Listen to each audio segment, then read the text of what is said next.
Chapter 14. I become a known fugitive. I'd love to tell you I had some deep realization on my way down, that I came to terms with my own mortality, laughed in the face of death, etc. But the truth? My only thought was, ah! The river raced towards me at the speed of a truck. Wind ripped the breath from my lungs. Steeples and skyscrapers and bridges tumbled in and out of my vision, and then boom! A whiteout of bubbles. I sank through the murk, sure that I was about to end up embedded in 100 feet of mud and lost forever. But my impact with the water hadn't hurt. I was falling slowly now, bubbles trickling up through my fingers. I settled on the river bottom soundlessly. A catfish the size of my stepfather lurched away into the gloom.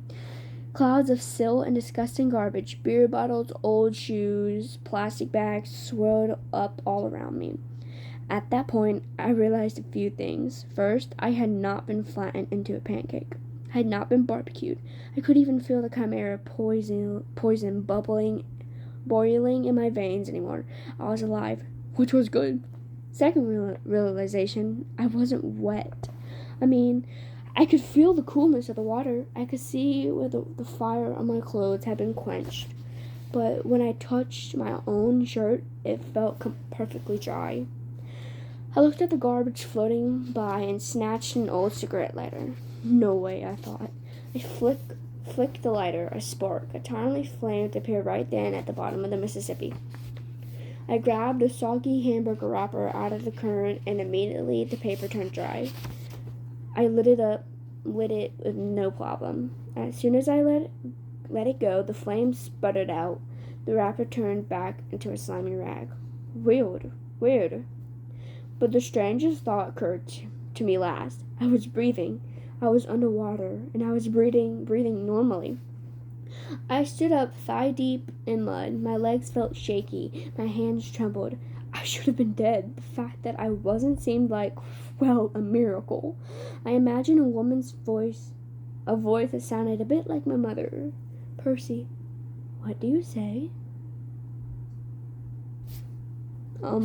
Thanks? Underwater, I sounded like I did on recordings, like a much older kid. Thank you, Father.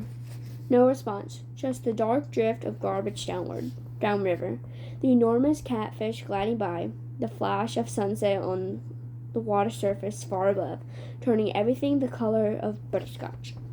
Why had Poseidon saved me? The more I thought about it, the more ashamed I felt. So I'd gotten lucky a few times before. Against a thing like the chimera, I had never stood a chance. Those poor people in the arch were probably toast. I couldn't protect them.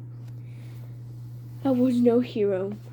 Maybe I should just stay down here with the catfish, join the bottom feeders. Thump, thump, thump.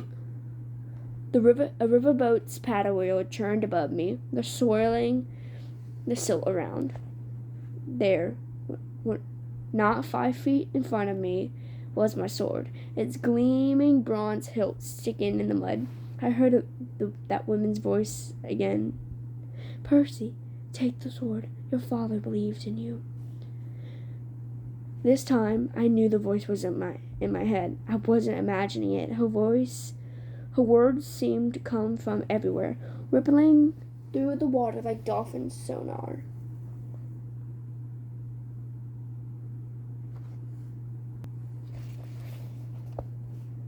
Where are you? I called aloud. Then, through the gloom, I saw her, a woman the color of water, a ghost in the current, floating just above the sword. She had long, billowing hair, and her eyes barely visible were green like mine. A lump formed in my throat. I said, Mom? No, child. Only a messenger. Though your mother's fate is not as hopeless as you believe, go to the beach in Santa Monica. What? It is your father's will. Before you descend to the underworld, you must go to Santa Monica. Please, Percy, I cannot stay long. The river here is too foul for my presence. But I was sure this woman was my mother, or a vision of her anyway. How did you? There was so much I wanted to ask. The words jammed up in my throat. I cannot stay, brave one, the woman said. She reached out, and I felt the current brush my face like a caress. You must go to Santa Monica. And Percy, do not trust the gifts. Her voice faded. Gifts? I asked. What gifts? Wait! She made one more attempt to speak, but the sound was gone. Her image melted away, as if it was my mother. I had lost her again. I felt like drowning myself. The only problem, I was immune to drowning. Your father believes in you, she had said. She also called me brave, unless she was talking to the catfish. I waded toward Whiptide and grabbed it by the hilt. The chimera might still be up there with its snaky, fat mother, waiting to finish me off. At the very least, the mortal police would be arriving, trying to figure out who had blown a hole in the arch. If they found me, they'd have some questions. I capped my sword, stuck the ballpoint pen in my pocket. Thank you, Father, I said again, into the dark water. Then I kicked up through the muck and swam for the surface. I came ashore next to a floating McDonald's. A block away, every emergency vehicle in St. Louis was surrounding the arch. Police helicopters circled overhead.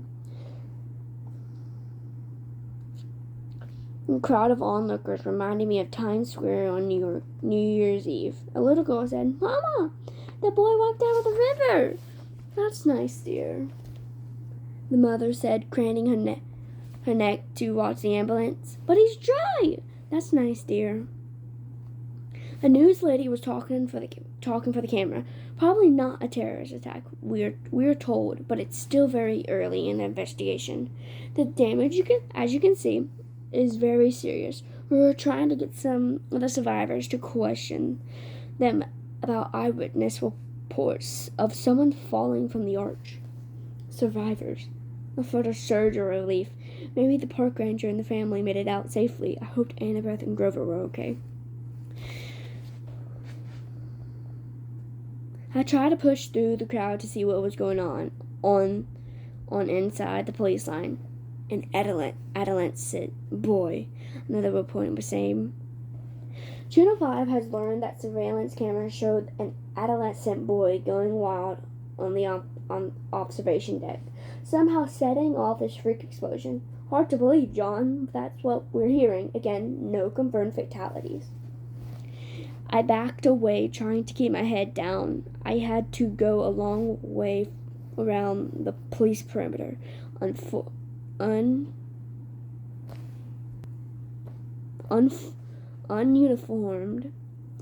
officers and new reporters were everywhere. I almost lost hope of ever finding Annabeth and Grover when I heard a familiar bleat. Percy!